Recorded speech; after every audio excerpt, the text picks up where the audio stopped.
cutting through the sky. Hard climbs, blood and spice to lie. What is worth more than gold? Ancient secrets still untold.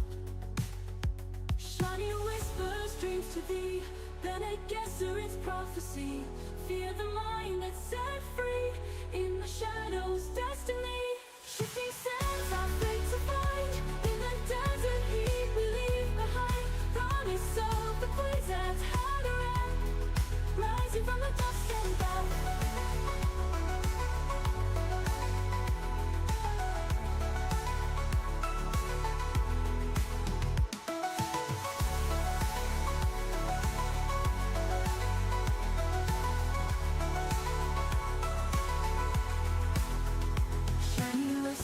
Dreams to thee, Bene Gesserit's prophecy. Fear the mind that's set free. In the shadows, destiny. Shifting sands, our fate to find. In the desert heat we leave behind. Promise of the queens that's had a end. Rising from the dust and back.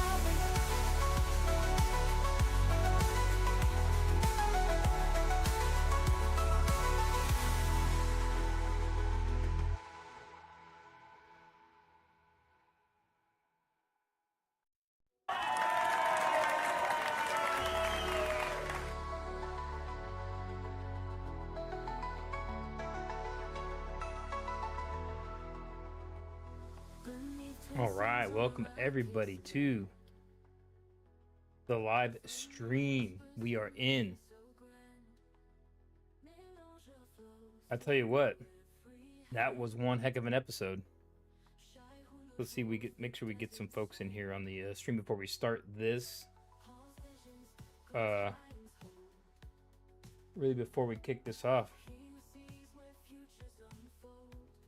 get a few folks in the live stream before we kick this off.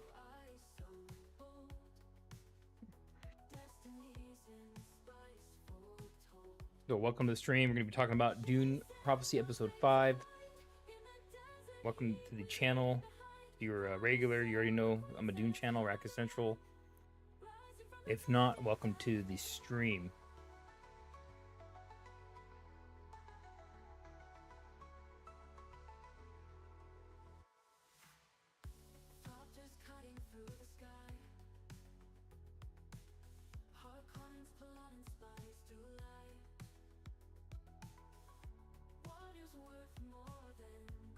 All right, so we got 4 people in. All right, welcome to the stream. Let me know who you are.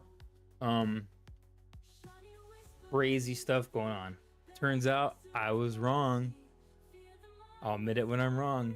I was hoping Desmond was gonna be a certain person.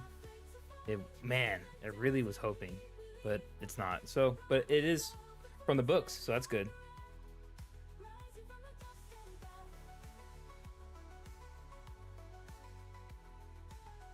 It is from the books. This is gonna be a short stream, guys, so I'm gonna jump right into this. So I have to wake up early tomorrow. I'm gonna try and zoom through this, probably about 45 minutes or so to get through this, all the content going on here today. So I got 4 people watching. I got a couple people watching in the TikTok. So we're gonna kick right off episode 5. Episode 5, Dune Prophecy. A lot of revelations here, a lot of Easter eggs throughout the episode. So we start off with the fleet above Seleucus Secundus, Emperor's new fleet. Pretty cool scene, honestly, of the fighters and stuff lowering, escorting the Bene Gesserit sister down in there. The old I forgot her name all of a sudden. But she was one of the young ones that was the original friends with Valia and Kasha, and then the other one is I can't think of her name.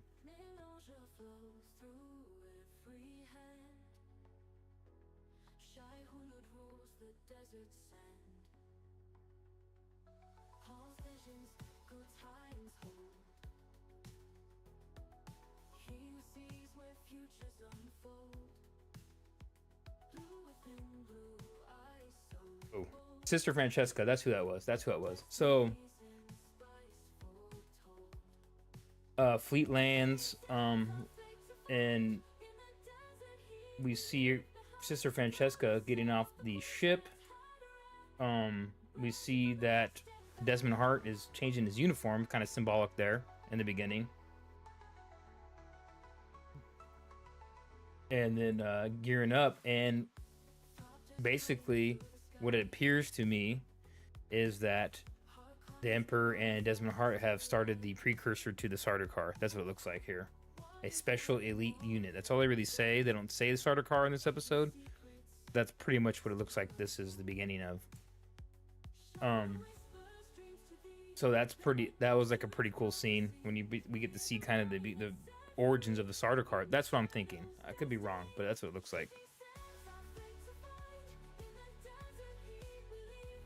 Jumping right along, the Emperor kind of does a little ceremony and welcomes them into service, and then after that goes on, he basically has Desmond say, "Hey, somebody tried to kill my family. You need to track them down and take them out." So that's pretty cool. And Desmond was much obliged. Yeah, man, Von Max, great episode. A lot of little Easter eggs in here. A lot of little Easter eggs. I'm gonna talk about some of them. I loved all the scenes with the fighters and stuff flying around. Pretty cool stuff. She's not liking this, obviously, because she basically doesn't like the direction the Empire's going.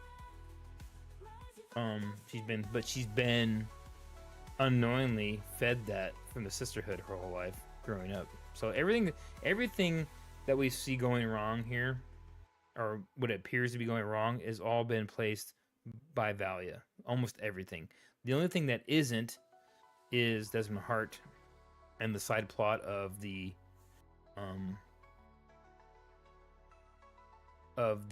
whatever you want to call it, the reckoning powers he has. And they reveal some of that in this episode. Pretty cool too. And that's a little Easter egg on that, actually. So finally we get to the point where Sister Francesca shows up, and we come to find out that's Constantine's mom. So Javica was having a thing with her back in the day. So that's why the queen here, Empress, she's not really liking it. She seems to be on the side of her daughter, not really liking the sisterhood. Well, the daughter likes the sisterhood, but she's been kind of tricked into it. Okay, so it's very interesting how it's basically they've been kind of fed a whole line of bullcrap from Valia. See, that's why I still tell people Valia Harkonnen is the bad guy in the show, and people don't really see it. That's who the bad guy is. She obviously has a run-in with her, doesn't like her. So Princess Yanez confronts her brother for backstabbing her in the last episode. Didn't come to her help, and he says he'll never do that again. And then we cut back to Wallach 9. They're trying to basically do some more training, control, temperature, heat, and all that kind of thing, pain. Kind of failing. They're all worried about these visions they've been having, these nightmares. She's immune from the visions. So we kind of find out a little nonchalantly why she is in this episode. So finally, she's talking back so much, but because she's immune from the visions, Hula is going to take her in under her wing and show her something. Meaning, she takes her in to see Lila, who's still alive, and then being basically abomination status, where other personalities, so to speak, other genetic memories can take over, possess her, which as we all know, that down the line, fast forward to Dune Messiah and all that other stuff in the future, that happens to Aaliyah because she's an abomination. So the Baron takes over her later on. But that's a side note. We're talking about prophecy today. So, but this is setting a precedent for all that. So it's pretty cool to see. Next, we're going to it looks like she's like laughing right there, right? I was like, is she laughing? But anyways, she's supposed to be in pain and passes out. Oh, I can't play that. I'm gonna get copywritten for playing. I didn't play that long of a clip. So moving right along. Let's see here. Oh, she basically makes her sister Jen take watch of her, guard her while she's taking care of other business. Fast forward through that. So Valia has Francesca weaving her lies and sisterhood stuff, even though she says she's not there for the sisterhood, but she is. Trying to manipulate the sun, manipulate the emperor. We find out later her goal is to get Constantine in charge of the fleet, and that way they have a son of the sisterhood in control of the fleet. So we find that out later, and then they have a little mother-son scene. Harrow Harkonnen shows up. We think he's betraying Valia, but he's really working for her. He has a whole little thing. He gives a little tidbit of information to Desmond of where, because he's trying to get back into the good graces of the Emperor, about where the smugglers might be in that were funding the are helping the rebels. This is all a plot from Valia, of course, to get him isolated into a certain place, and what we find out is that he uses spice. He's kind of addicted to spice or something, or he's using it at least. And then we also find out that he wants information on the sisterhood, what they're doing, what their plotting is, and he kind of supposedly agrees to it. And then he tells them that there's smugglers, the smugglers' den that we've seen in all the episodes. He tells them they need to go search for that to find the rebels or rebel activity. Lo and behold, we find out that was all just a ploy by Valia. Man, Desmond's getting that good stuff.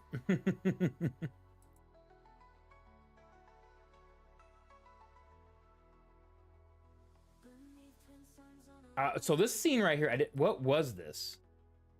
Is the little orb there? Okay, so he pulls out this orb, and it lights up almost like a thinking machine glow. And I was like, what the heck is this? And it didn't explain it, but he gave it to him. So it's like a memory crystal, or what is it?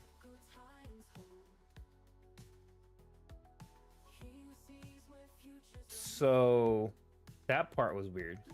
So they didn't explain that. So that's kind of a mystery. What did he give Harrow? And Harrow's like, but then he doesn't show Valia and them that later on. Did anybody catch that? So nobody caught that, right?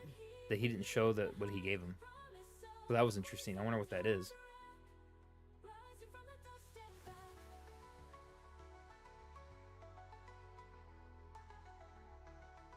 What do you guys think? What that was? Anyways, thinking machine orb, this memory crystal, something on it. I don't know. So we move on to the next scene. She's actually talking to Valia, and she tells her the whole what's been going on, and she needs her help to manipulate the Emperor again. That's basically what's going on here, and to get isolate Desmond so she can do her dirty work on him, which she's using Michaela for that.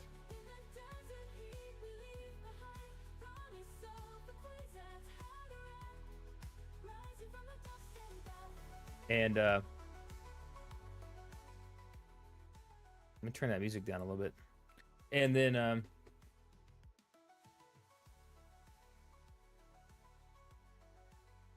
we cut through that scene. I'm kind of going fast, guys, because today, because I gotta go to bed early.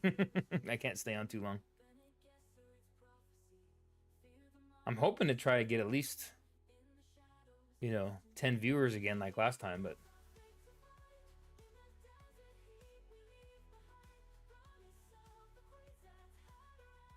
so we're gonna So basically, uh, Tyrion goes in there. He foolishly leaves his locker open like a dum dum. So basically, he's gonna go. Desmond's gonna go and track down the rebels at through the smuggler's den, and then he comes up and just talks to Kieran, and Kieran's like, "Oh crap, is he onto me?" But then he just wants to invite him on, so that was pretty funny. He doesn't because he acts like he has to do training sessions, so then he kind of gets off there, and then he basically tells him, "Hey, you need to watch your back, not trust nobody." Basically, he gets mad. He goes over here to confront Michaela. Hey, you need to get the hell out of here. And then she's like, well, we're going to set some bombs here for Desmond and his goons, which is the starter car, essentially, the way I'm seeing it. A ship comes in from Seleucus with a delivery. That's the DNA, we think. That the blood. That's what I'm guessing. And then the anti-tech loyalists is the way I'm seeing them as. The Dorothea loyalists are all up here, you know. The students like, what the heck's going on? Sisterhood's kind of in turmoil. It doesn't really show it. It shows it a little bit, but they say, you know, later on, the one sister says that, hey, all these girls are trying to, Sister Avila, she's trying to, like, basically saying to, she says to Tula, hey, some of these people want to go home and quit. So I like this. This is when the episode actually started getting good. Is when Sister Raquela wakes up within Lila. That's when the episode gets really good. I thought this was really funny.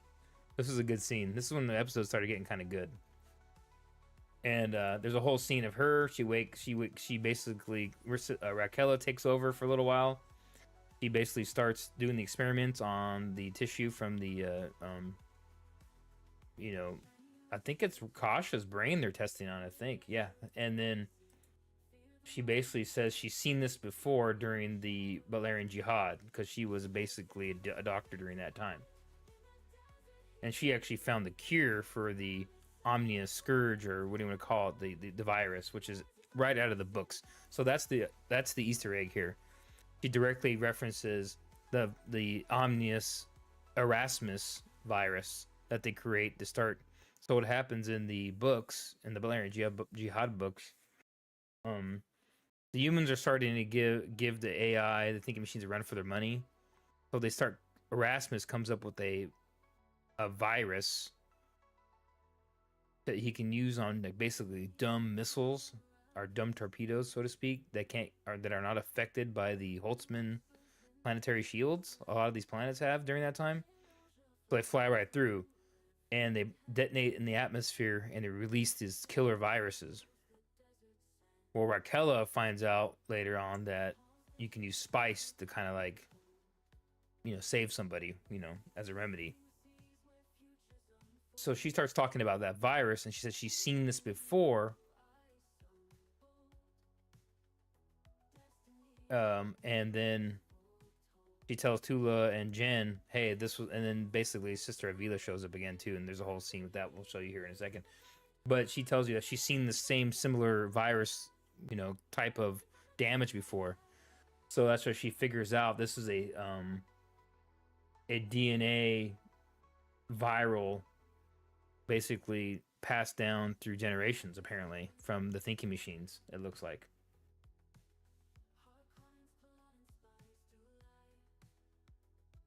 So very, very interesting. Yeah, see right here. During the war, we're gonna cut back to Harrow. Comes back to reports back to Anna. Hey, Anna. Yep, Tula. Yep, we're talking about Tula. We're talking about all of them. Welcome to the live stream. Welcome. Just covering the episode 5. Pretty cool stuff, I think. So Harrow comes back, doesn't show them the orb that I noticed. That was interesting. What do you guys think about that?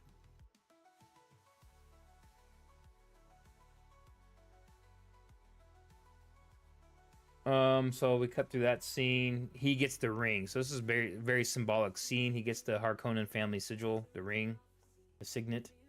And then, hey, Thomas and Amos. I'm not too far into it. I'm just talking about the episode. Welcome.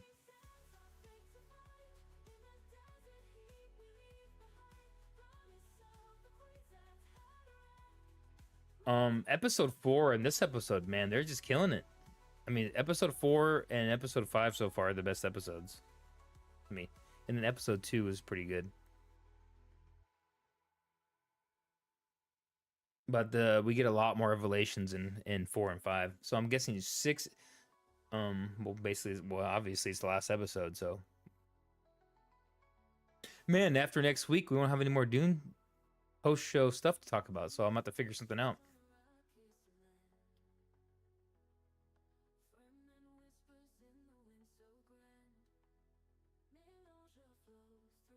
Moving on. So she basically wait, art of imprinting. I didn't catch that. The decision to lead Desmond Hart to the rebels. One day you and the others will learn the art of imprinting. I didn't catch that part of the episode, what she was talking about there, imprinting.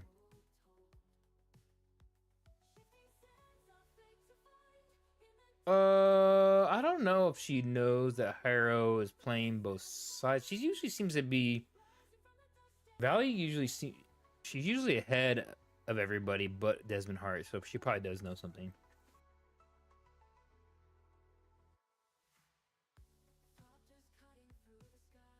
Come back to the palace, where she basically convinces him. She's basically trying to convince him to get Valia's plan to get Constantine in charge of the fleet. Right here is where we learn about it was a virus similar to the Omnius Scourge or virus, and so it looks like it's some sort of mutated version of that. It didn't really go into too much detail on that.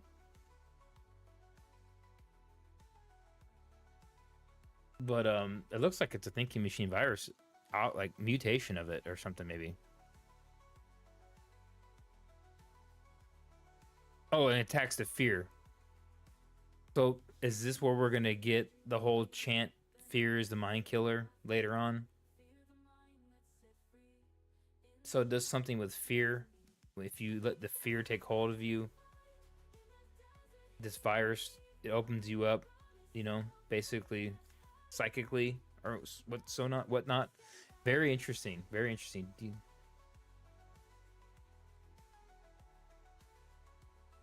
What do you guys think of that?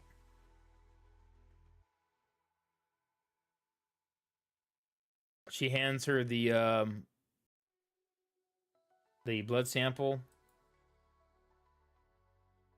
Then Sister Avila finds out that Lila's still alive and she's actually Raquella. She's like, "What's this abomination?" I thought that was hilarious. Tula is just meddling with stuff here. Don't mention a word of this to anyone. And then she's not. I think she's gonna overthrow her. I think there's gonna be some sort of split. Oh, I didn't think of that. Yeah, the chant may have some, or yeah, that's what it looks like. Because they keep talking about this virus attacks your fear center, basically opens you up to be afraid of everything, and allows the psychic connection or whatnot, whatever the connection is to the dreams and the visions, to flow through uncontrolled. So I'm guessing this is gonna lead to that whole mantra about fear is the mind killer. You have to control your fear, or else, so maybe the virus is still within everybody 10,000 years later or something, that's just dormant. I don't know. Weird. Well, I don't know. We can brainstorm on that. This is pretty. See, this is all new stuff, so this stuff's not in the books really. Maybe not a bad idea. I'm wondering if Lila Raquella. So I call this the Sardaukar, but his elite guard confront Michaela at the bar. her and Vorian and Kyrian were planting these charges for him. He doesn't believe her, obviously, and then he has a little conversation with her, about betraying Fremen and all this kind of. So she's actually Fremen, I guess. I thought she was just from Arrakis, not Fremen, but she talks about her people, so she's actually Fremen. It looks like. I don't know if she was actually like a city dweller, Arakeen Fremen, or if she was like actually from a siege and whatnot. Maybe we'll learn more about that.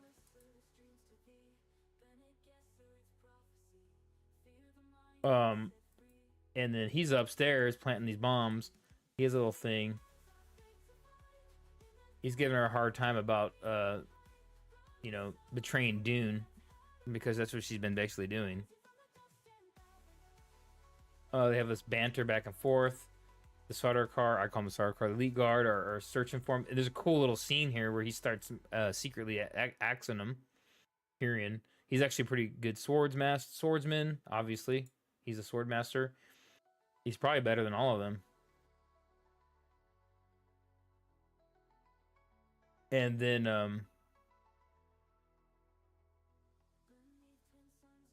you didn't see her being, well, we knew she was a sister from like episode 2. Yeah, we knew that a couple episodes. I mean, we knew that way back in like episode 2, I think. That she was sister. Yeah, Kato, a little bit late. Kato. I started already going through the episode. I can't let this go too long tonight. Because I gotta hit the bed. I got a full week of work, and then I have to like basically, I'm taking the family on a trip back home to our hometown across the country. Do you think the Sisterhood hoped Desmond would die in that explosion? Well, yeah, that's what they were trying to do. I don't know about the blame Kyrian, but they were definitely trying to kill him. That was the first priority they were trying to do, is get rid of Desmond. I mean, Valia says that later on. Man, I missed that part. You missed that part. Yeah, we knew Michaela was Fremen, or we knew she was a sister. She was the secret contact on Seleucus in the city. Vemia, what it's called.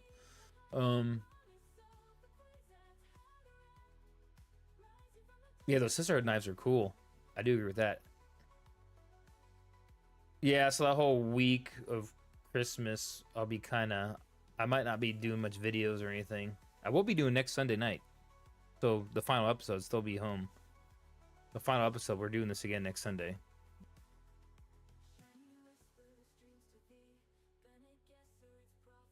But after that, I'll probably end up going dark till after New Year. Maybe I'll do some shorts or something. I won't be near my computer. I won't be home, so. On my laptop, but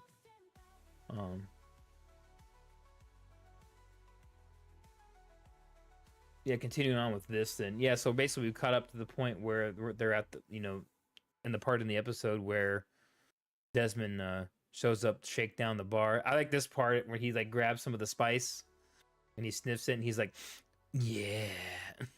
He's addicted to spice, I think.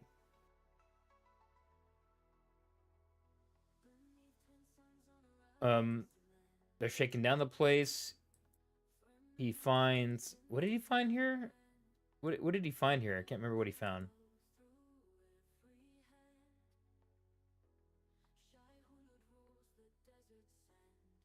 I don't remember. I have to go back and watch. He found something there. Oh, I think that was just a charge that oh, I think that was the charge detonator that Fremen guy, then he grabs him and, oh, I don't know. Maybe I'm wrong. So he's just off and all these people secretly. Michaela basically they fight. There's a whole scene where they fight their way out of the main entrance, which was awesome. Actually, it was a pretty good fight scene, dude.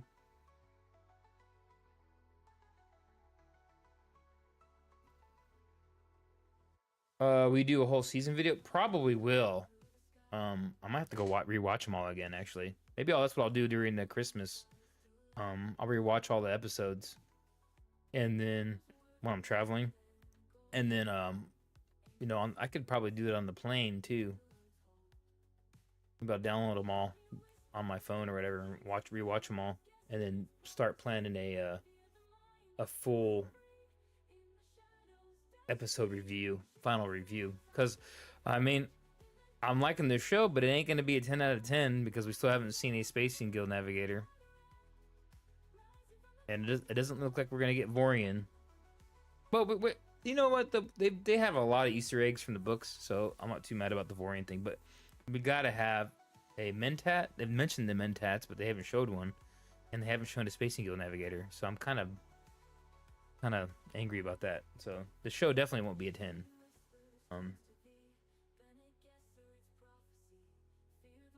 We'll see. I'll see what happens in the last episode. If we get a good ending, and then also, man, who knows? I don't know what the ratings are. Does anybody know what the ratings are for this show?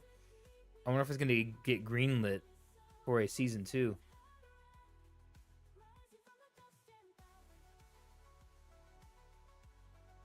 Or they might just do a totally different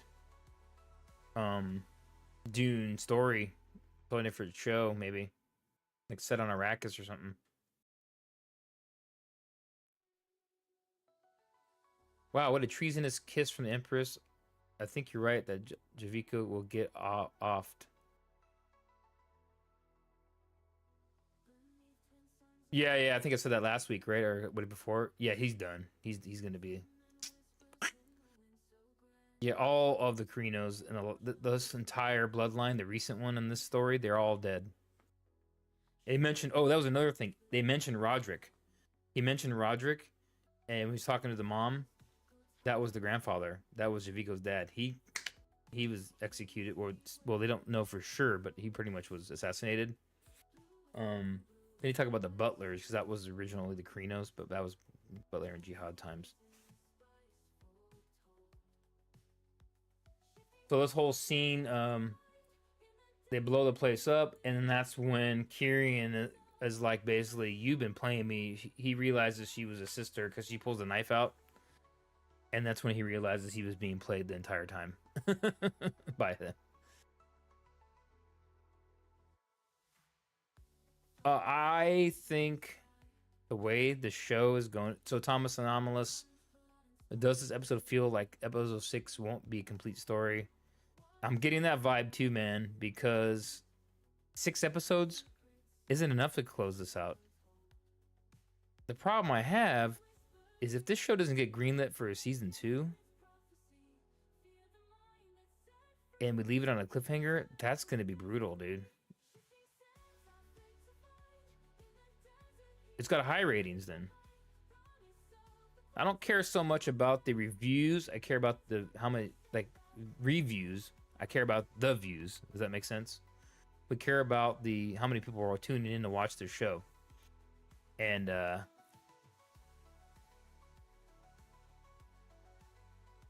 oh, you haven't even Kato, you haven't watched one episode? Well, you're in here every weekend, every Sunday night. I'm ruining the whole show. I didn't know you didn't watch it. I've been spoiling the whole thing for you.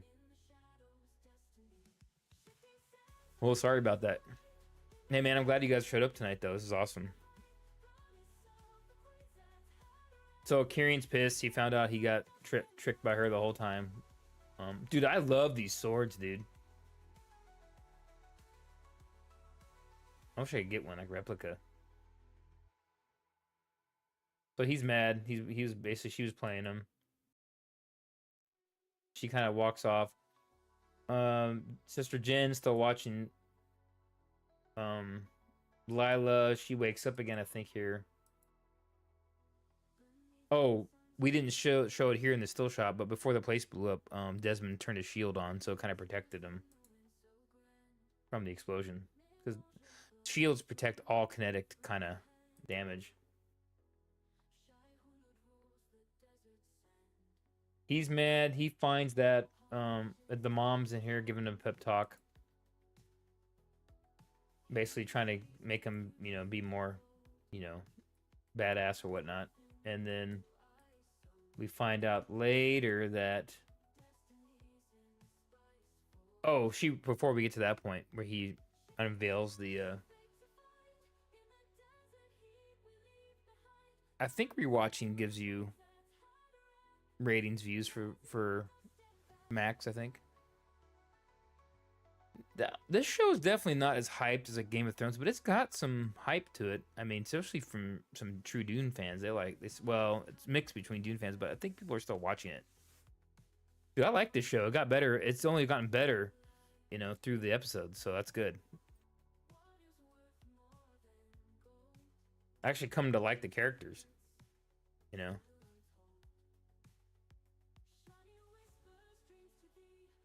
So they find out that Desmond lived. Currently Dune parish. Currently Dune. Prophecy is roughly at 1.2 mil views, on par with the Penguin. Really? Is it really? Well, that's good. I hope so. Penguin was awesome. It's a different kind of show. You know what I'm saying? Penguin is a different kind of show. Penguin's good though, man. It's definitely a little more well paced than the show, I would say. But like I said, the only thing I'm not digging about the show, we're not really seeing much on Arrakis, and then we haven't seen a Space Eagle Navigator. Yeah, the look and the acting's good yet. Yeah.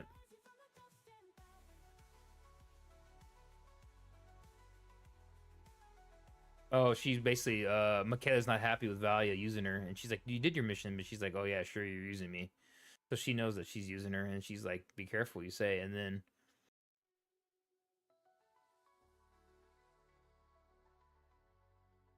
oh, I like watching you because you read I read the books and I help explain it better. Hey, I appreciate that, man. I don't claim to be the smartest book guy here, but I read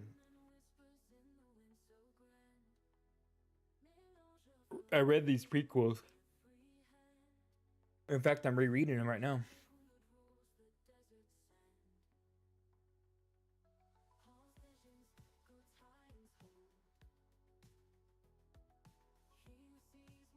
So she's gonna send her to a safe house on Arrakis. We saw that part. I won't betray my people. But then she's basically talking about the Fremen, and then that whole scene. And then Constantine finds Kyrian Atreides' map and betrayal stuff evidence. So then when he shows up, he has them arrested, and he's like, "Oh damn!" And then they have a dinner party where basically all the plots of Valia and the Sisterhood come to fruition, and then he basically he says that the Swordmaster has been caught due to his son being vigilant, and then he appoints him as the fleet commander. And then the mom and the sister are just like all worried about everything, right? They're just paranoid. There's like, this is not working right. What's going on here? Why are all these? I'm not quite sure why she's. The one thing I was kind of weak on this show was why she's kind of thinking the Imperium is not going good. Maybe I need to go back to episode 1 again. But something with her is basically the Sisterhood got to her, as I'm assuming, and they don't like the way the Imperium's going, I guess. It seems like it's going pretty well. Yeah. Next, she goes and uses truth saying on Kyrian, finds out he's telling the truth about his love for her and everything, and then that he thinks that there could be a better Imperium.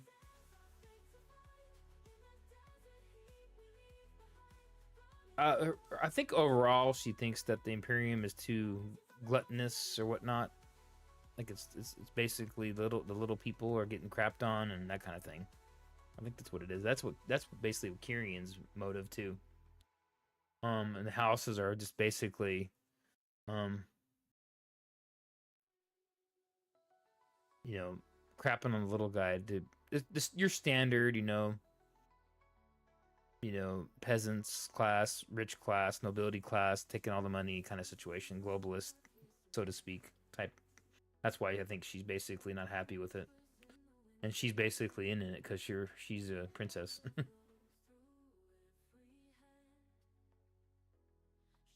And then Lila woke up. She's talking to Jen, and then towards the end here, we see that Tula is going to test the DNA, and this is the big part right here, guys. Where I got it wrong too, by the way.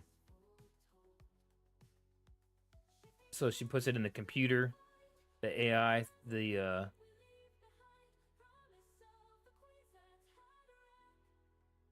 supercomputer. I think it's called Anurel, whatever. It's the name of the. It's the name of first name of Mother Raquel. And then we go back to Desmond.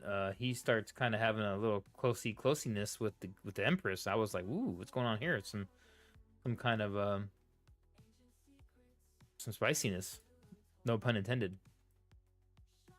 So she's pissed off at the sisterhood and ruining her whole plan. So she had her own plan. She had her whole plan from the get go. Her own kind of imperial kind of nobility plan to run this with the husband. Sister came in, ruined the whole thing, turned the daughter against her, all this stuff, right? And now she's wants revenge too. I think Inez will get thrown under the bus with Kieran. I think. Oh, let's go back. Let's read some of these. I'm waiting for the Constantine to get killed or make a small power move, but if the Emperor dies, he will definitely be the Sisterhood's puppet on the throne, as I don't see Inez taking power. Yeah, so what I think is going to happen with Inez and Kieran, possibly. I was wrong about Vorian, and that it's not Vorian, the Desmond, but maybe, possibly, they flee to Caladan, and she starts having Atreides babies. I don't know.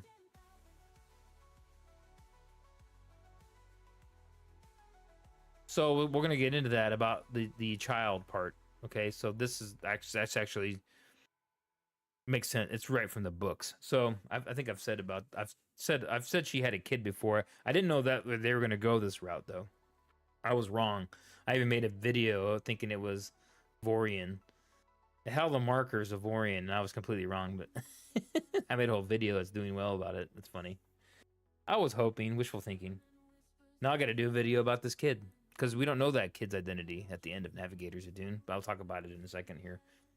We'll get into that. So then he's getting busy with Francesca, and then basically she gets close to she tries to go in for a smooch on Desmond. And then the revelation hits. We find out that we find out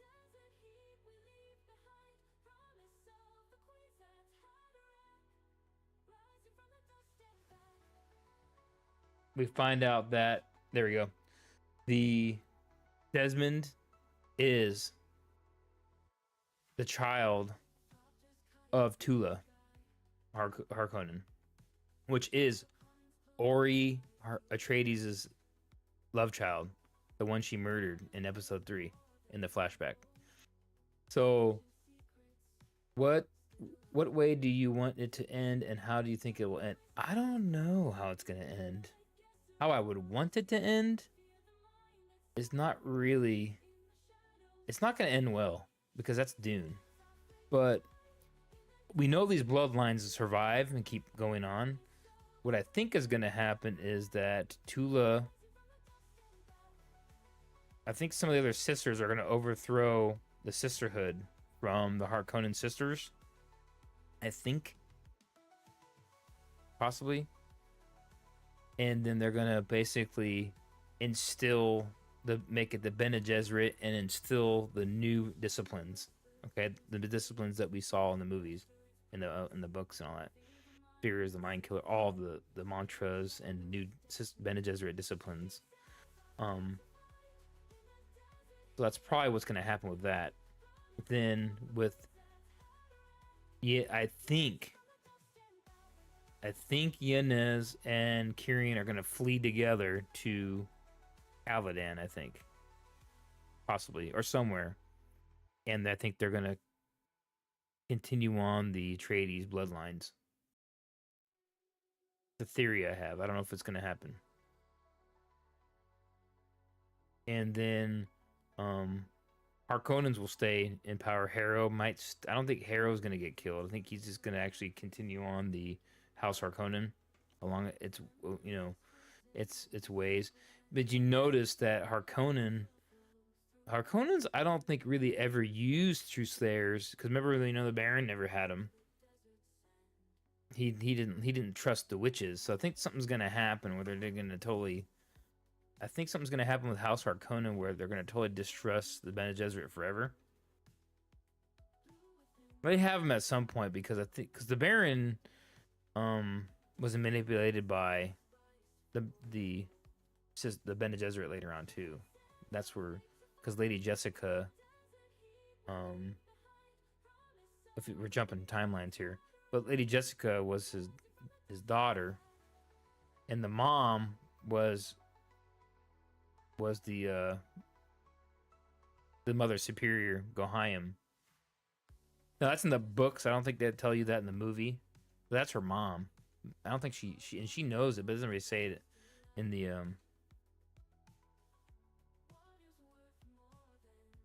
movie. It doesn't show that. It just shows that the Baron Harkonnen was. So they've been crossbreeding these bloodlines for thousands of years. So that's basically, we're gonna see this. We're gonna see the beginnings of that.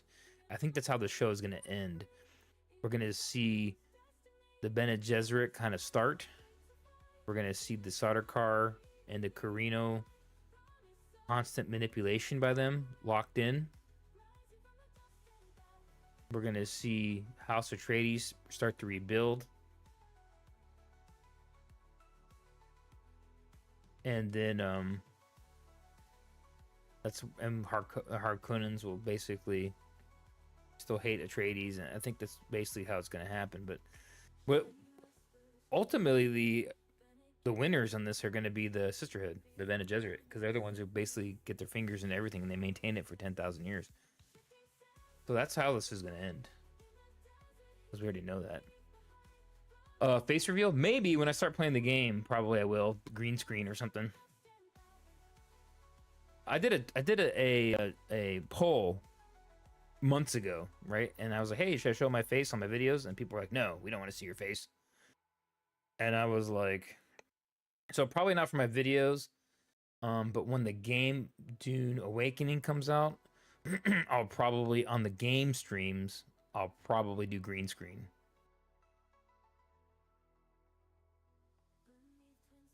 Yeah, but probably only on the games. Only on the game streams. So we're going to talk about that before we close the stream out here. We'll talk a little bit about some stuff on Dune Awakening, the MMO that's coming out. But that was pretty much it. Oh, whoa, I didn't even talk about yeah, I got sidetracked. So, in Navigators of Dune, we know that, well, you guys saw it in episode 3, Tula went on a mission for Valia, assassinated the Atreides line. In the book, she really kills, like, the uncle and then Ori on their wedding night, but they did it differently in the show. But she does assassinate him. It does happen. She gets pregnant from him. She's a secret child from Ori Atreides in the book. And then at the end of Navigators of Dune, she has this standoff with Vorian Atreides, Wilhelm Atreides, and Atula and Valia when they're younger. So they have a standoff. They're trying to kill Vorian. They have a standoff on the planet Corrin, okay? They track him down there, but he set the whole thing up for the lure them there to have, and he set these tunnels and all this cool system, like Rambo style, dude. And there's a whole assassin team of Sisterhood assassins led by Valia. It's actually a really cool scene in the book, and they're getting taken out left and right by Vorian's traps. And then at the end, they finally have their little standoff near the on top of the surface, and basically that's when Tula has guilt for killing Ori, and she basically spills the beans that she's pregnant with the Atreides baby. Valia is all pissed off, and then that's when basically Vorian flies off on his ship, which Valia had booby trapped and he didn't know it. He finds it before it blows up, lets it go off anyways, and kind of escapes out of the ship. I guess on a pod. I can't remember exactly how he gets out, escape pod, but they didn't see that, and then he disappears, Vorian. But Tula has this baby, this Atreides baby now. When the book ends, it doesn't say what happened to that baby. Well, now we know. It's Desmond.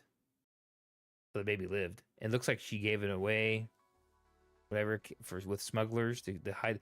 So what I'm guessing is we're gonna find out that Valia told her to kill it, and she didn't. So that's gonna be a point of contention between the two, I'm guessing. Because Valia swears she hates the Atreides, but then Tula couldn't kill her baby. And now we know that's her son. That's crazy, right? Desmond Hart is her son. And he's Atreides and Harkonnen mixed. So that still doesn't answer why he has the powers, though. So I guess we're gonna find that out in episode 6. That's basically the gist of that. So I knew all of that, but man, I was set on he was Vorian, man.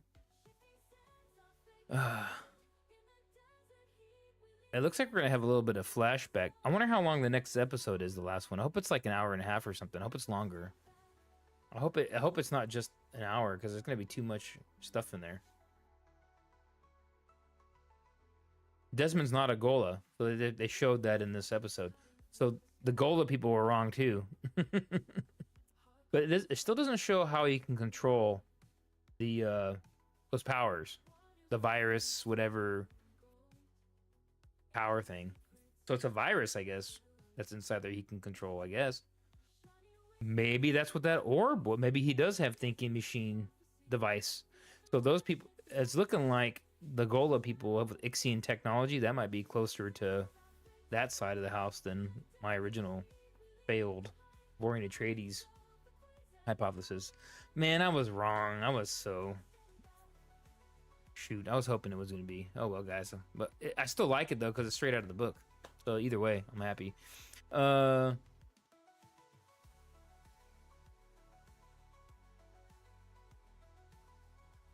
think he can resist the voice because maybe the powers...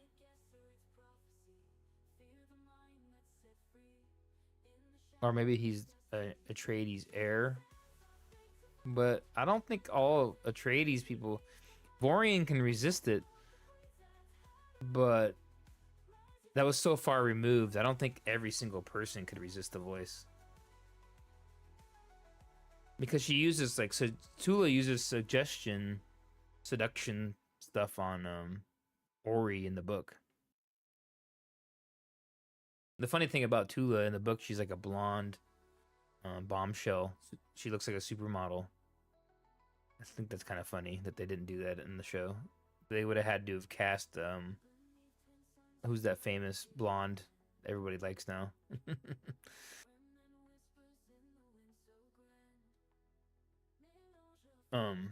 Anyways.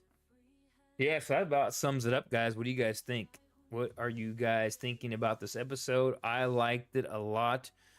I gave what did I do my review last week? I think I gave it an 8, right? Episode 4 is 8 out of 10. This is an 8 out of 10. I think I can't remember. I need to write it down. But episode 1 was so far the weakest episode.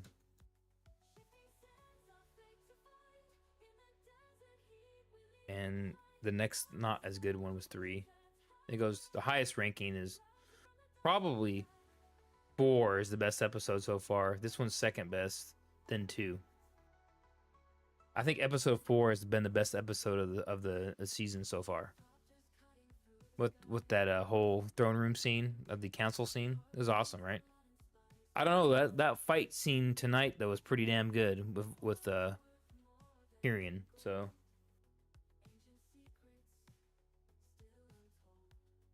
A really good episode. I'm excited for the finale, but definitely need more of the storyline. Yeah, I hope they get a season 2. I really do.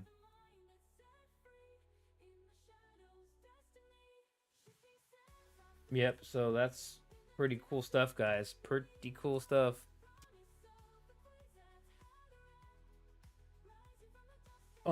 So, but before we get into that, my last little thing before I end the stream tonight, guys, is my latest video is up. I had I got the whole interview between Joel Bylos and the big streamer tech, gamer computer software development guy, Pirate Software. And I got it up. That's my latest video. Go check that out. It's kind of a long, it's all about Dune Awakening the game. Okay, it's just an interview, not really much anything else, but I don't think I have any I don't have any. Oh wait, there we go. So I guess I got some mentions on there already. Ooh. So glad they mentioned that the Hunter Seeker doesn't insta kill players, wouldn't be balanced. Oh, okay. So if you guys aren't aware that are on the stream right now, the MMO survival game Dune Awakening comes out early 2025. So I'm guessing April, May. They're gonna push that, I'm assuming. So it's a Dune game. Have you guys seen any of the trailers or any of that information? I have a bunch of videos on it.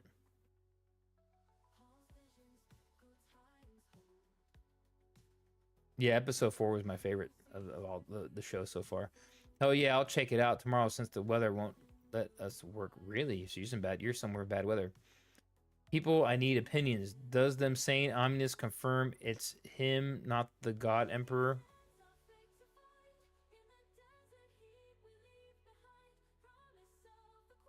Well, I don't know. We don't know yet because we haven't figured that part out. We're waiting. I guess we're gonna get that reveal in episode 6. That they didn't really. But the problem is now that they're saying that this was a thinking machine derived virus, possibly in this episode, it might be the Omnius. It might be something to do with thinking machines, like people think. Or what if it's all linked?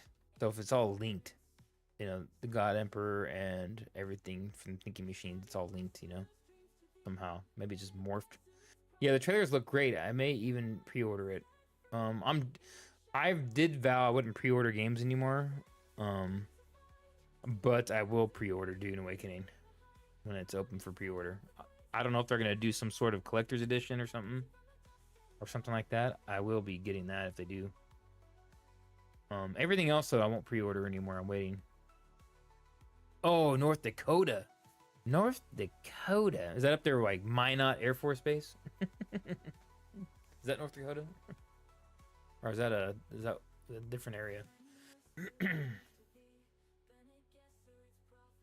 Dude, you just became a member? Hell yeah, dude. Thank you.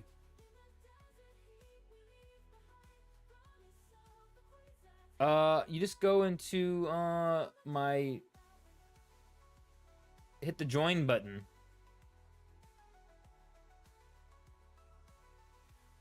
Next to my name, right on the videos. Hey, I appreciate that, guys. That means that now that you're my first member, so then now I'm gonna have to go and make some special member streams. So basically, my goal with the member streams is when the game comes out, people that are members, we'll play. I'll play together with them. Dune.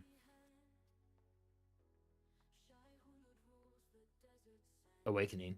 And then also I'll probably do like some sort of once a month everyone can join if you want to join through not Streamlabs but StreamYards or something.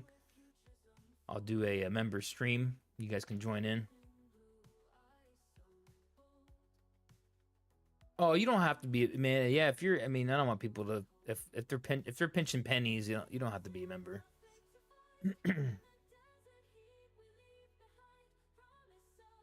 You're the first member. Yes, you're the first member, and I appreciate it. I appreciate it because I'm really trying to make this into a long-lasting Dune channel, which I've done pretty good so far. I'm pretty consistent with my weekly. And you were, I was were you when you joined late last night, didn't you? You joined late to my Saturday night stream. We just need to hurry up and get this game out so I can really start kicking this off. My problem is I have a full-time job, so I gotta pay the bills. Eventually, one day, if I can get my numbers up, to pretty significant, and I could, if I can get some kind of revenue or sponsors or stuff on here, I would do this full time. But yeah. So I would recommend you guys, if you don't have Twitch accounts, I'm on Twitch too, so I stream this on Twitch. It doesn't really matter because when I do the live streams with the games, it's gonna be on all of them, unless they might want one way. I think Twitch is kind of dying though, so I'm kind of sticking to YouTube mostly. Somebody said the Twitch has gone downhill a little bit. I saw a thing about the what do they call that? The not clickbait, but the cam girl type element has basically taken over Twitch. So it's pretty much as a you don't really compete with that as a mid 40s male. Can't really compete with chicks showing off all their goods playing video games. I can't compete with that.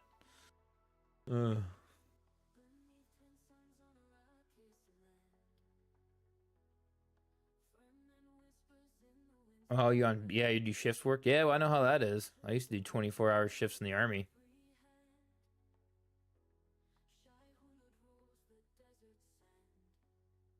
Yeah, if you guys want to go check out the oh, Lumberdan, did you watch my video I put out? Because no one else has put that out, right? That I've seen. Dude, I spent hours today going through to kind of edit that and tape it. I haven't been hit by if somebody reaches out to me and says I need to. Oh, I spelled Joel Bilos's. No, I think I spelled it right.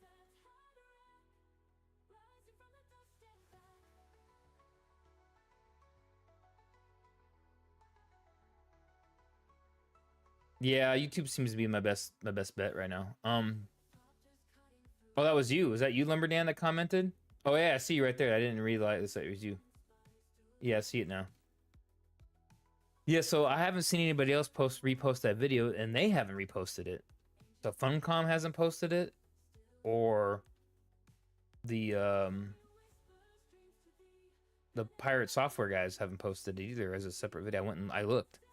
So I really have the only source of that on a dedicated video. I had to go find it on their gentleman on the Discord gave it to me, the link, and it was labeled as like Indiana Jones. It wasn't even labeled as like a Dune thing. It was in the middle of one of that guy's like 9-hour live streams. Dude, could you imagine going? That's my goal eventually, is to go like live 8 hours a day if I could do it for but in the middle of the day. But that would take some time because I'm sole breadwinner around here. That would take a lot of revenue to cover that. Yeah, man. First member, I appreciate that. What level did you go? Just the easy one?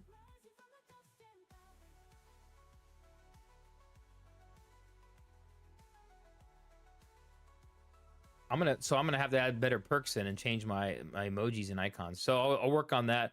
That's what I'll work on then during my Christmas break. As I'll make it better. I'll make the members first tier better. But see if I can add custom icons and things like that. I know you can do that. See, I'm still learning a lot of this stuff, guys. So I appreciate it. Yeah, so if you guys want to check out that interview, it just talked about the game.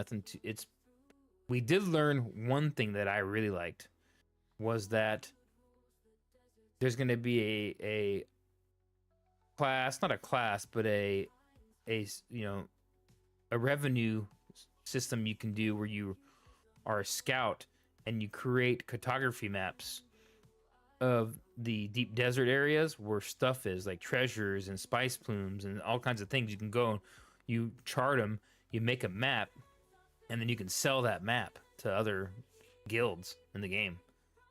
That's cool. That's probably something I might get into, honestly.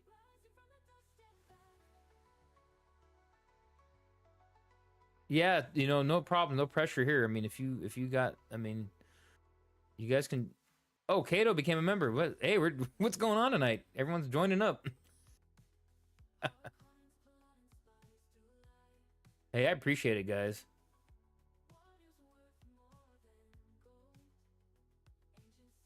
Maybe I'll try to get on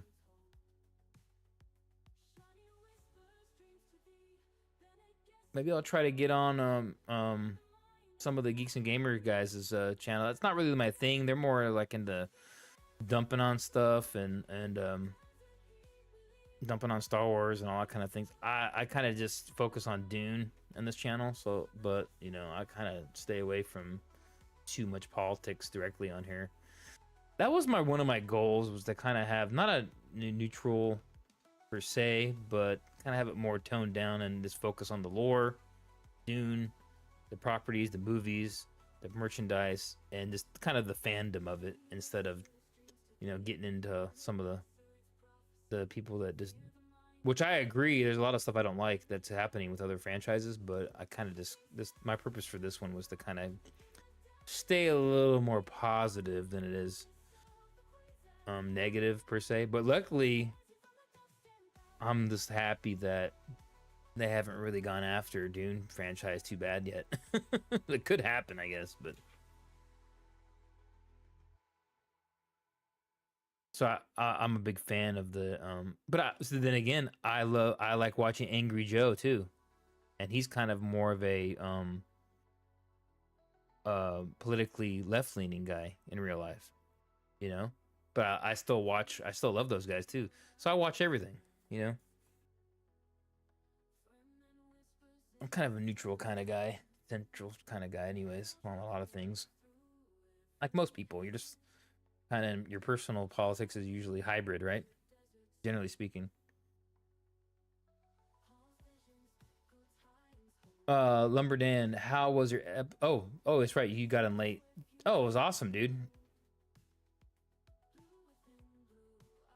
Yeah, if you hey, I appreciate that, Kato. I really do.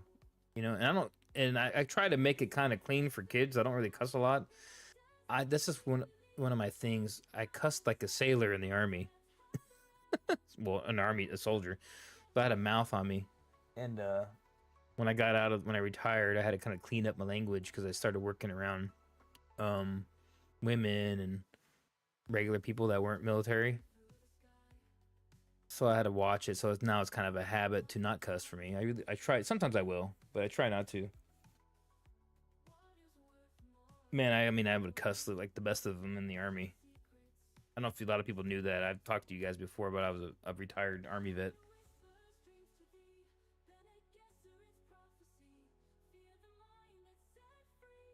Yeah, I lived in Germany for about 13 years. I think I told you guys before. My wife is German, so. But I grew up I'm from the sunny state of California originally, but I don't live there anymore. I grew up in the Bay Area.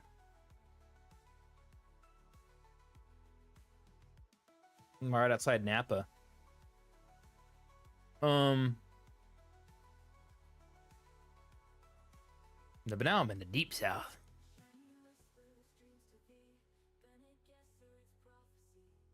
Yeah, my army career ended. I retired out, and I just happened to stay down here near, region where my last base was before I retired. I did 20 years active duty. So, I don't really talk too much about it on here, but I went through all the war and terror stuff. That's basically, I had dealt with all that, and I was in a combat job. So I was an armored cavalry guy on Abrams tanks. That's what I worked on for 20 years. So if you ever looked into, so basically I know every single thing about that vehicle, the Abrams, not the new one because they have a SEP V3 out. That got out before they got the SEP V3. I ended on the SEP V2, M1A2 SEP V2 version 2 upgrade package.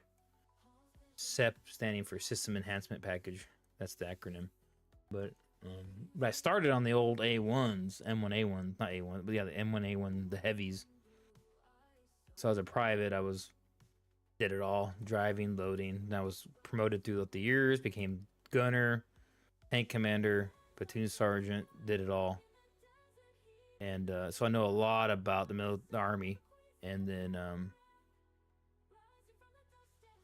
especially, you know, your infantry and armored combat brigade lifestyle, and then, you know, multiple deployments and stuff I did over, dang, shoot, I joined in 97, so.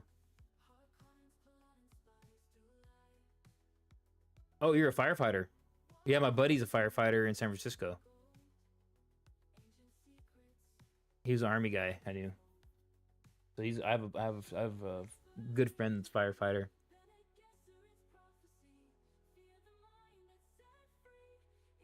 So that's what you're talking about, 24-hour shifts. That was you talking about that. Well, stay safe out there, man, because that freaking crap.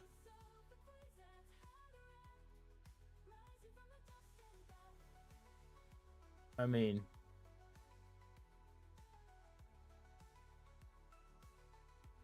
I can't see all the way back up. That was you saying you do 24-hour shifts, right?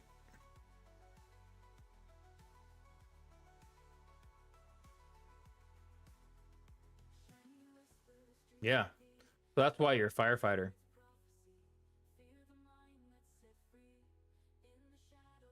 Yeah, so you said you're in North Dakota?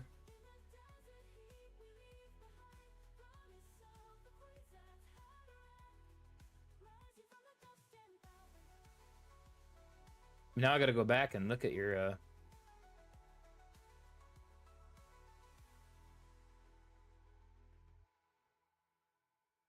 Oh, Pilot Pig. I went back and saw you're concerned about the machines can be related to Desmond getting eaten by the worm.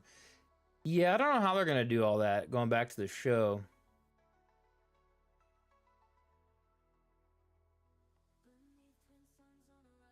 Yeah, but yeah, I'm about to wind this down, guys. I gotta go to bed and wake up. I'm not in the military anymore, and I still gotta pay my taxes and pay my bills, so.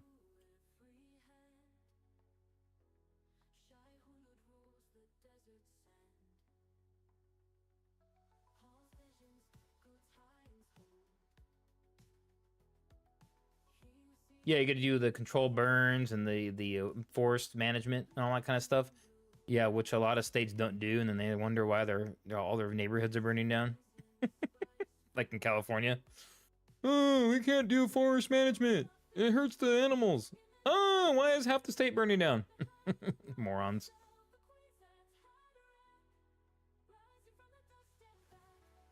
Yeah, you have to take out all that deadfall, make the fire. I don't know. I don't even begin to know much about it, but I just know from basically from movies and videos and stuff. But you got to create the fire break so it can't jump, right? And then you got to clear out all the dead tinder and deadfall, and do the controlled burns, or else it gets out of hand, right? If too much of it builds up, then it's just basically a catastrophe waiting to happen, right?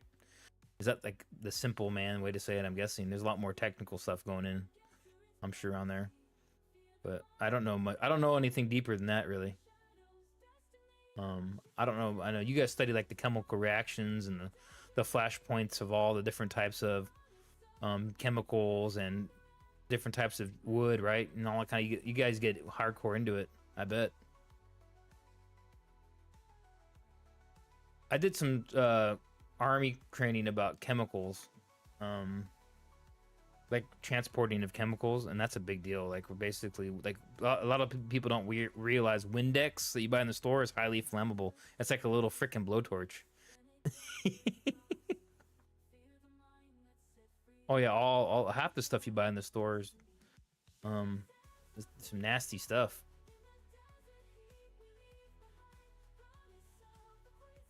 I've caused forest fires, but we had to put it out.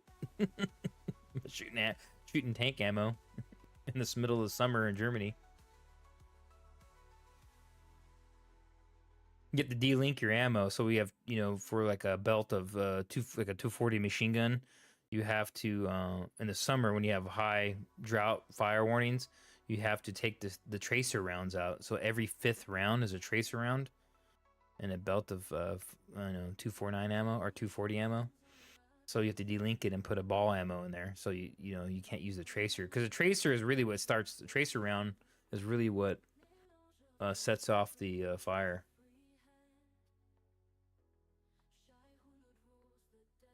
Yep. California just had a fire. Yeah, Malibu's burning down, and Maui was burning last week. Yeah, the North Dakota is under invasive grass issue, so we have to do prescribed burns to allow the native grasses.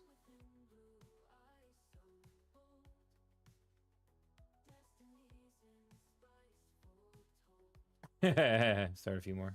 Job security. Awesome. Well, folks, hey, I appreciate you guys joining it. So I'm gonna work on that during the Christmas break and kind of refine the user memberships, make it more worth your guys' while.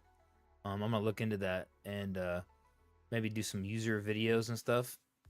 Um, and then my main goal so far, off the top of my head, is that I'm going to have a member stream. You guys can jump in on StreamYards, and then probably do that once a month, maybe even twice a month. And then I'm going to allow, I'll stream with, I'll play with, Dune Awakening members. I know not all of you guys are gamers. I'm kind of a gamer, so but you don't have to play. I mean, I know some of you guys will buy it. I will look into it, because you can base build. There's all kinds of stuff in this game, so it's gonna be pretty cool. Man, I got 15 people here watching, and I appreciate it, guys. I'm gonna have to wind this down now, though, because I love talking to you guys, actually, because you guys are really supportive. But make sure, if you are just tuning in, make sure to like and subscribe to the channel. I do Dune content all the time. This is a purely Dune channel. We spitball like we were earlier right now, but we just went over that episode 5 for the last hour and a half. I went past my time. And then yeah, Kato, I saw you. Yeah, you're gonna get the game, or you're gonna pre-order, right? Yeah, but for those of you who are just watching now and tuning in, go check out my lore videos. I just dropped this interview about Dune Awakening for the creative director. It's not me. This is through, the video is through him and being interviewed by the gentleman from Pirate Software. And I just kind of captured it and put it back up, because I haven't really seen it anywhere else. Hopefully they don't come after me. If they come and tell me to take it down, I guess I'll just take it down. I won't complain, because it's their stuff. But I don't think they will. It gets scanned when you upload a video. It gets scanned by YouTube for like copyright stuff, and it didn't come back with anything. So I'm assuming they don't care, and it's free publicity for them, both of them. So go check out Pirate Software on YouTube. Give them a sub. It's actually Pirate Software. I actually put the link in that video. So go sub to that, support that channel, since I kind of posted their video, and then of course go. Just as a disclaimer, I am part of the Funcom Creator Program, because I had over 5,000 subscribers on YouTube, so they approved me for that. But I'm not really getting anything from them right now. But I am part of their program, so I guess when the game comes out, I might be able to monetize some of that stuff for the game, I'm guessing. But right now, I'm just part of it. But I'm not really getting anything out of it at the moment. Or I'm really just trying to help them promote the game. But like I said, they're not paying me or anything. But my YouTube channel is monetized, so ad revenue, more watches, and like some of our awesome people today are joining as a member. So, dude, awesome, guys, awesome. And I'm hoping to get at least 100 viewers in here when I start playing the game. if I get 100 or so viewers watching me play Dune Awakening when it does come out, be awesome. And I'm afraid after Christmas it's gonna go a little dead here, so I'm gonna have to figure out something to. Would you guys prefer, a Saturday night stream or the Sunday night like this? Should I switch my Saturday to Sunday since I get more views anyways? I don't know. What do you guys think? We'll talk about it. I might have to just stream. The closer it gets to launch, I'll start streaming more. Even if it's just non-related, not gameplay footage, but if I'm assuming, especially if we get open beta. If we get open beta, it's game on. Right now they're in closed beta under NDA, so even if you get invited to it, you can't tell anybody anyways. Apparently there was some moron on the Discord today, and then on Twitch there was something going on with that. Somebody was showing footage somewhere on one of the platforms of people. It wasn't him playing it, but it was footage of somebody else. So I think they got hammered quick. How dumb can you be? Really, how dumb can you be to like go on the Discord and start blasting that information? Hey, I'm looking at something in the game, and then it's like, oh, you're not supposed to be. The company runs that. The company moderates. It's a Funcom Dune Awakening Discord, so they're gonna see that. I guess they went and axed them and banned these people instantly. Yeah, like as they should. They're probably gonna get sued because it's NDA stuff, so you can get sued.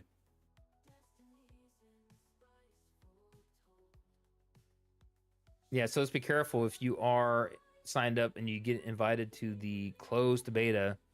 Make sure you don't tell nobody and don't tape it or any of that. We can be patient until the open beta. But he did say they're talking about open beta in the interview, so I think they are going to do one. I'm guessing January, February time. Hopefully. Maybe closer to March, but I think they'll do an open beta. Probably February or March, I'm guessing. So, yeah. But until then, everyone, I'm going to end that stream right now. I appreciate it. Go over there, throw a sub to Pirate Software. I don't know them at all. So, yeah, that's a disclaimer as well. I don't know. But since I use their video, I'm going to... And hopefully they don't tell me to take it down or something to come after me. But it was very interesting. That guy has, like, been in the game industry for years. His dad worked on like at Blizzard and WoW apparently in the old days. Like the dude's like just in the industry big time. He has like 2-something million subs on freaking YouTube. It's a monster channel. So pretty cool, smart guy. Just knows so much about gaming. It's a good some good innovation or information there, I should say there. And of course Joe Bylos, he's the creative director for Dune Awakening, so he has all the goods on the game. Pretty cool. I might go watch the interview again actually when I go to bed.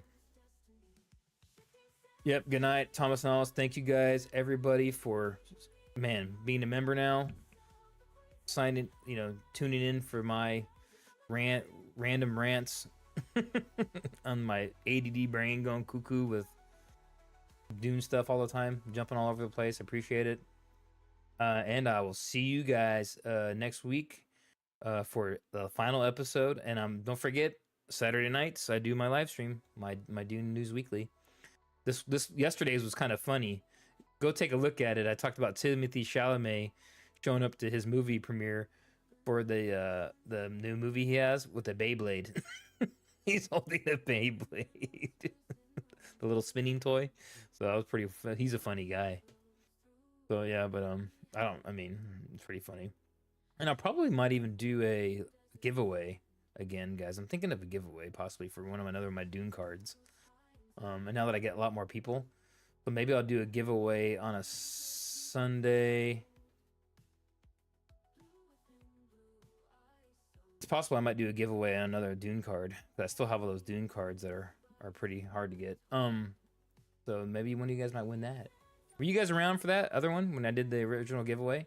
I gave away a Topps Dune Part 2 graded card, a Lady Jessica card. Check out those cards if you guys ever get bored. You can't get them. You can only get them on eBay. And I'm just like infatuated with those damn things. Still look at them every day. I got them all over the house here. But yeah. I need to put a schedule up. I'm gonna put a schedule up on my channel and on the Twitch. I'm gonna put a schedule up, and then so I'm fine. That's pretty much what I'll work on during the Christmas break after the next Sunday when I'm traveling. I'm gonna do fine-tune things. Just be paying attention to my posts and things. All right. So yeah. All right, y'all. Thank you guys very much. Everyone's taking off. Yeah, bummed out anyone. The Lumber Dan won the thing. Hey, you might win the next time. I'm gonna do another one. I just don't know when yet. Maybe New Year's Eve or something, New Year's night or something. I don't know. Or that Sunday after New Year's, maybe. We'll see what happens. I got to do something to spice it up after the Dune prophecy's over. So, all right, guys. I will see you guys next time. Thank you for joining as a member and everything. Like, subscribe, and share the channel. And I will see you guys next time. Shifting sands are fate to find. In the desert heat we leave behind. Promise of the queens that had a end. Rising from the dust and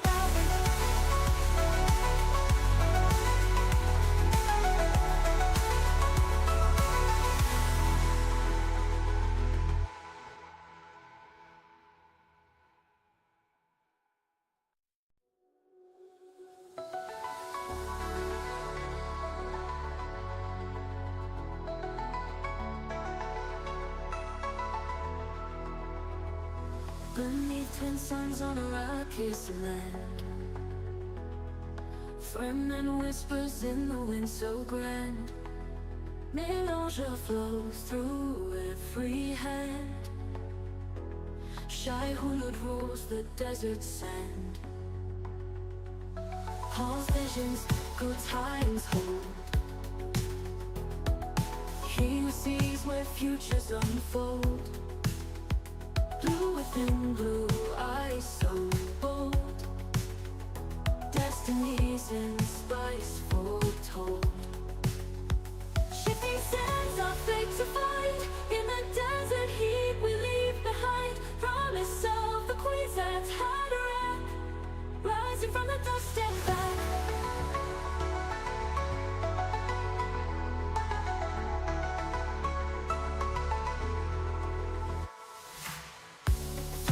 Cutting through the sky. Harkonnens, blood and spice to lie.